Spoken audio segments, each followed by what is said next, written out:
Et salut à toi, oh petite fleur d'eucalyptus. Donc là, comme tu as pu voir dans le titre, nous allons parler d'un livre, d'un vidéaste, sur YouTube bien sûr. Donc attention, je vous mets direct le point sur le i, il y a du spoil dans la vidéo. En tout cas, restez bien jusqu'à la fin de la vidéo parce que vous allez voir qu'on va parler des tomes à suivre. Parce qu'il y a quand même un petit détail, même un gros détail dans le tome 1 qui annonce un peu l'avenir du manga.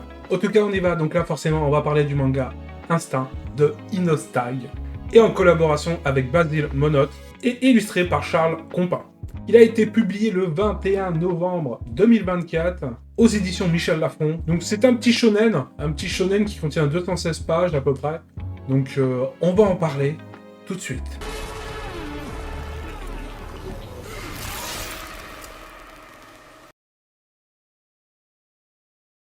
L'histoire commence avec un personnage qu'on apprend qui s'appelle Aki. Il est âgé à peu près de 19 ans. Il a en lui une capacité très unique. Il peut percevoir l'aura et les intentions des gens autour de lui. Mais pour lui, c'est aussi un fardeau, car il l'oblige à faire face à la vraie nature des gens. Bah ouais, parce que t'es autant mauvais que moi. Alors qu'il lutte avec son destin, il croise la route de Luna dans l'école où il est actuellement. Donc c'est une fille très mystérieuse parce qu'en fait il ne peut pas voir son aura ou distinguer ce qu'elle a en elle réellement, ses intentions. Donc pour lui c'est un choc parce que c'est bien la première fois qu'il voit ça en fait, qu'il a ça. Il se dit mais waouh, mais qu'est-ce que c'est, mais pourquoi je ne vois rien en elle quoi. Il y a un mur, il y a un mur. Et c'est là qu'il apprend aussi que bah forcément elle a la maladie qui s'appelle évidemment le Noctus dans le manga. Donc un nom plutôt sympa, un nom plutôt sympa. Une fois que l'école est terminée, c'est là qu'il découvre quelqu'un avec une aura très malsaine. Donc il se mit à le suivre directement et il voit qu'en fait il arrive dans un endroit où cette personne veut complètement tout faire péter. Voilà, tout faire péter. Donc forcément, cette personne a tout fait péter et c'est là qu'il a découvert en lui un autre pouvoir qu'il a protégé en soi, et après il se retrouvait forcément à l'hôpital. Et c'est là qu'on lui a dit clairement qu'il avait le Noctus. Il a déclenché en lui le Noctus. Donc il a son sixième sens, d'accord, où il peut percevoir l'aura des personnes autour de lui, et le Noctus qui est arrivé. Mais qu'est-ce que ça fait réellement ce Noctus? Tout ce qu'on sait, c'est que au bout de 9 mois, on meurt. Voilà. Ton cœur s'arrête et tu meurs. Et forcément, vu que c'est le seul survivant de la bombe, forcément, il commence à se mettre un peu en danger parce que les flics arrivent pour le questionner. D'accord. Donc du coup, il fuit. Il fuit tout ça. Il fuit. Il fuit. Et bien sûr, il retournera chez lui un peu plus tard dans l'histoire pour tout simplement voir son père. Parce qu'en fait, il n'y a que son père, quoi. Donc c'est là qu'il va faire la rencontre de Luna, qui va lui demander de la suivre, tout simplement. Parce qu'il a un don en lui. Voilà, il a un don en lui qu'il ne le sait même pas encore. Il ne sait pas encore. Donc il se fait emmener dans un endroit dans un endroit souterrain, dans un endroit souterrain, et pour passer une sorte de test. Voilà, pour passer une sorte de test pour ceux qui ont un pouvoir, un pouvoir par rapport au Noctus. Donc c'est là qu'on commence à en apprendre un petit peu plus par rapport à ça. Donc tout simplement, c'est une sélection, hein, c'est une sélection, tout le monde doit récupérer une sorte de cube. C'est un test pour être apte à rejoindre leur groupe en soi. Et forcément, bah, Aki fait la rencontre de Lucky, qui vient du gouffre. Donc là, on apprend qu'on est au souterrain, mais il y a encore le gouffre en dessous. Donc le gouffre, c'est vraiment les déchets, pour eux, entre guillemets. Donc Lucky qui a l'air un personnage très sympa, vraiment très sympa. Très bon fond, très bon fond. Donc c'est là qu'ils vont commencer à se donner des tuyaux entre Lucky et Aki. Et ils ont tout à fait compris qu'en fait, pour récupérer le cube, pour eux, il fallait directement combattre les personnes qui s'occupent de faire passer le test en soi. Donc évidemment, Lucky le passe assez facilement. Aki, pas vraiment. En fait, il ne l'a pas vraiment eu, mais il l'a eu. Est-ce qu'on sait que c'est par rapport à son pouvoir ou pas? Je vais vous dire ça un peu plus tard. Donc il l'a passé quand même. À ce moment-là, on ne savait pas vraiment. Donc, petite intrigue là-dessus, c'est vraiment très intéressant. Une fois que le test est validé, ils vont ensuite dans la ville des Noctus. Parce qu'on va les appeler les Noctus.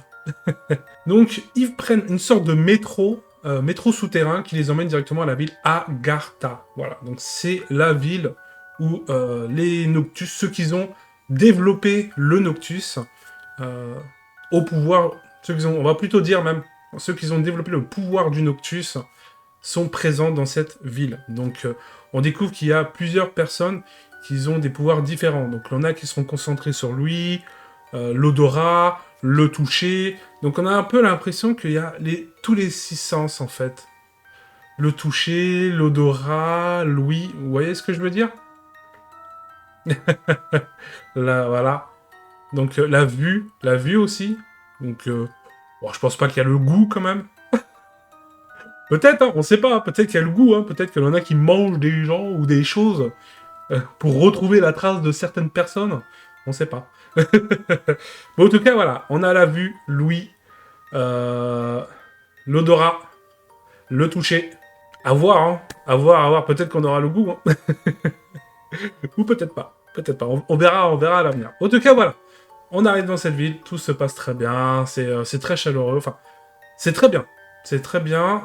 C'est une bonne petite... Ça a l'air d'être une bonne petite ville. Hein, parce que vous en saurez plus à la fin de cette bonne petite ville.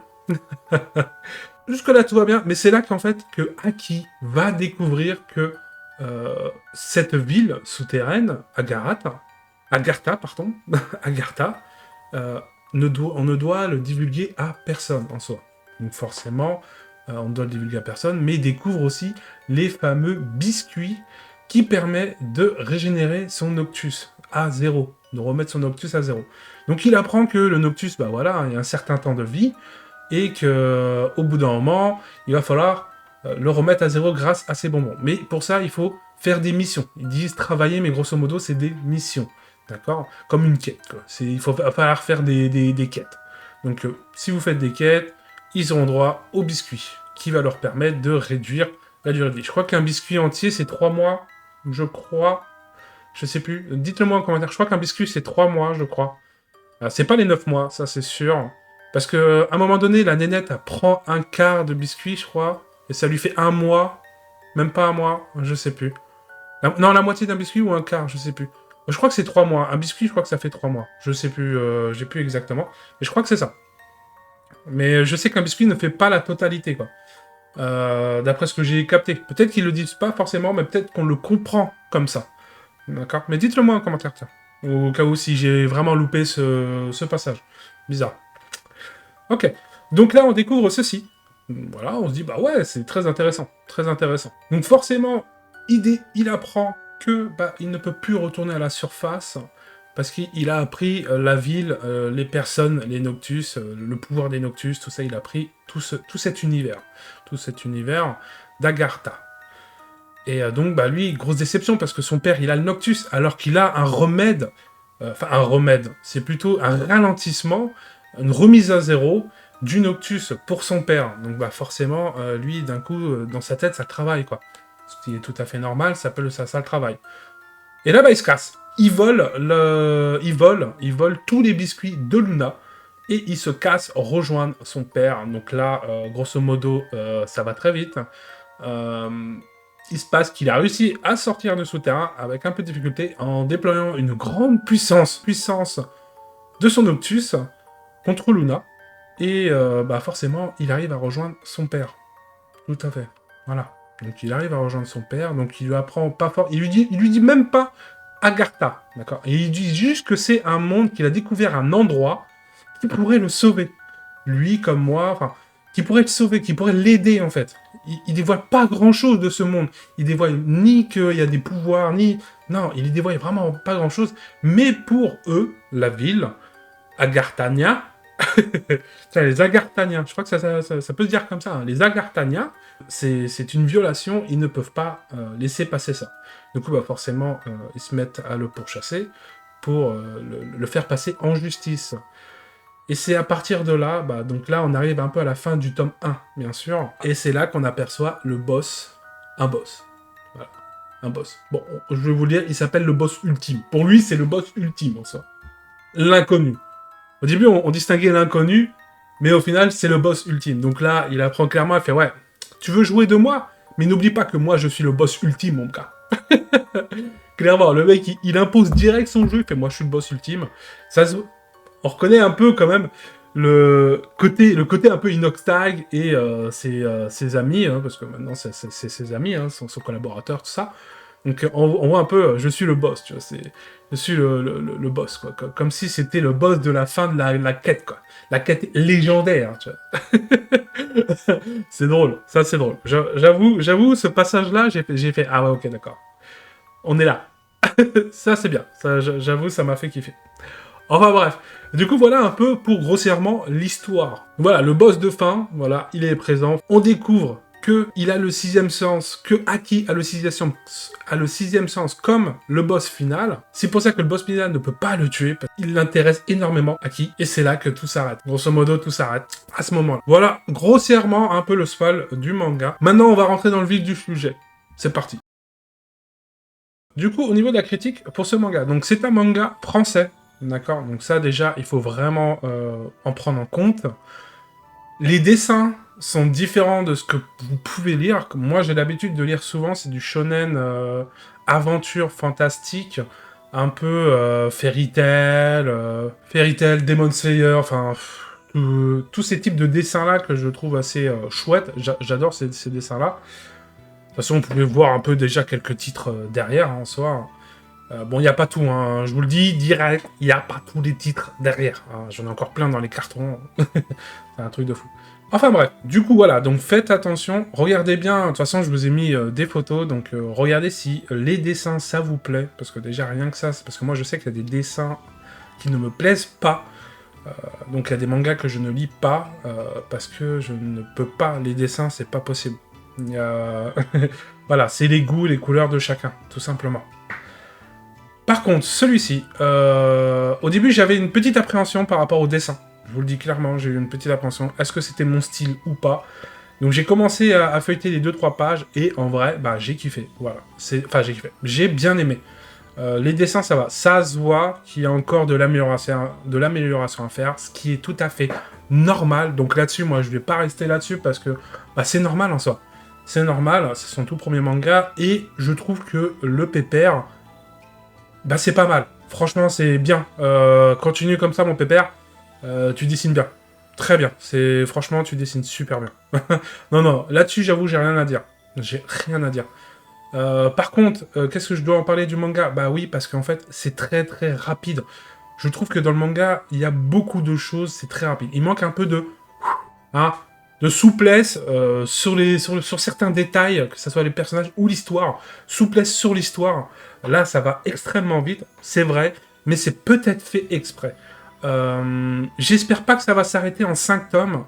Tout ce que j'aimerais, c'est que ça s'arrête au moins à une vingtaine de tomes. Ça serait vraiment cool. Là, faut pas que ça s'arrête au bout de 5 tomes. Donc les gars, niveau histoire, un tout petit peu de souplesse. De toute façon, je sens qu'on va en apprendre plus sur les personnages, parce que je crois qu'il y en a un qui s'appelle Jesse, mais les autres, on sait pas comment il s'appelle exactement. Donc on va en apprendre plus sur les pouvoirs, sur les...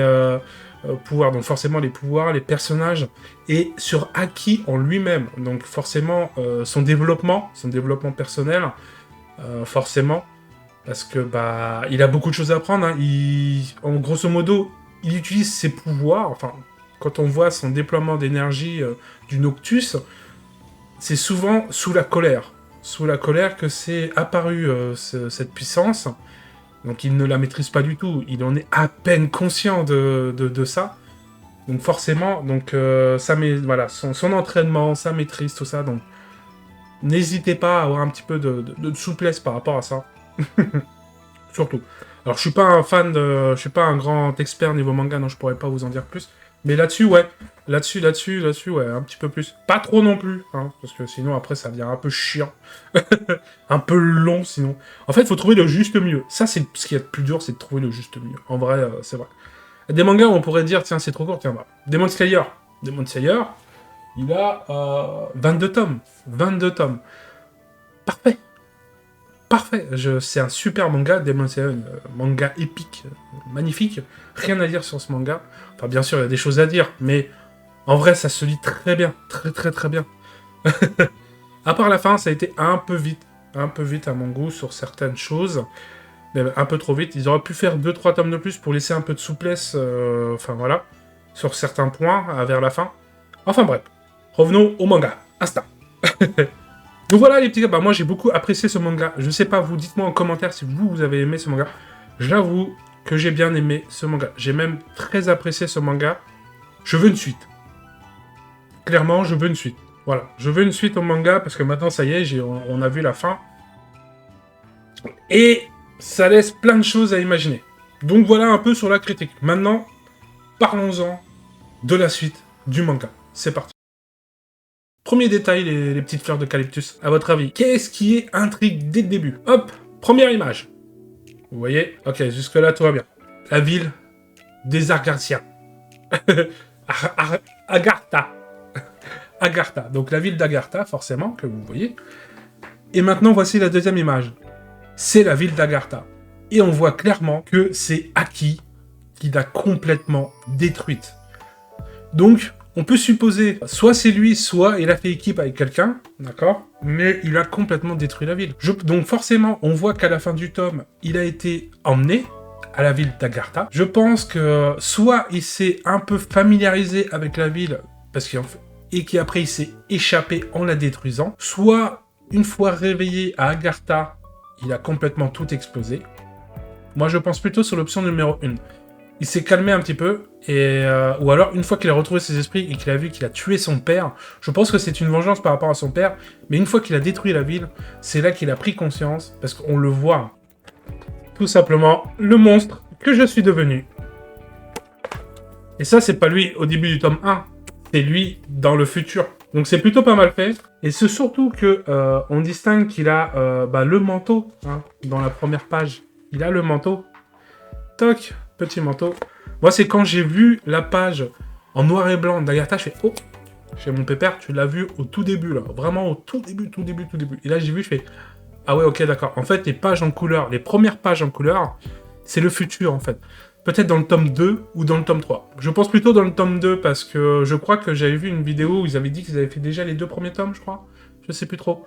Enfin bref, sûr qu'on va voir ça très rapidement. On va voir ce passage très rapidement. Donc, il a détruit la ville, tout seul ou pas, je ne sais pas. Je pense qu'il a fait équipe avec Lucy, Lucky ou Lucy, je sais plus comment il s'appelle.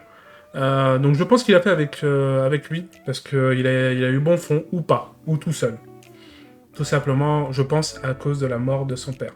Dites-moi, vous, ce que vous en pensez en commentaire. Est-ce que vous aussi, vous avez vu ce passage-là? Est-ce que vous supposez encore quelque chose d'autre? J'aimerais bien vous lire dans les commentaires, et avec grand plaisir, les loulous. Et en tout cas, voilà. En tout cas, super manga. Je m'arrête là. Super manga. Continue comme ça. Je veux voir les autres tomes. Et ne vous arrêtez pas au tome 5, quoi. Allez chercher plus loin. Allez chercher plus loin. Voilà pour cette petite vidéo. J'espère qu'elle vous aura plu. N'hésitez pas à lâcher le petit commentaire, le petit pouce bleu et l'abonnement. Ça fait toujours un plaisir. C'est gratuit en plus, c'est ça. Me soutient. Moi, je vous dis à la prochaine. Petite fleur d'eucalyptus.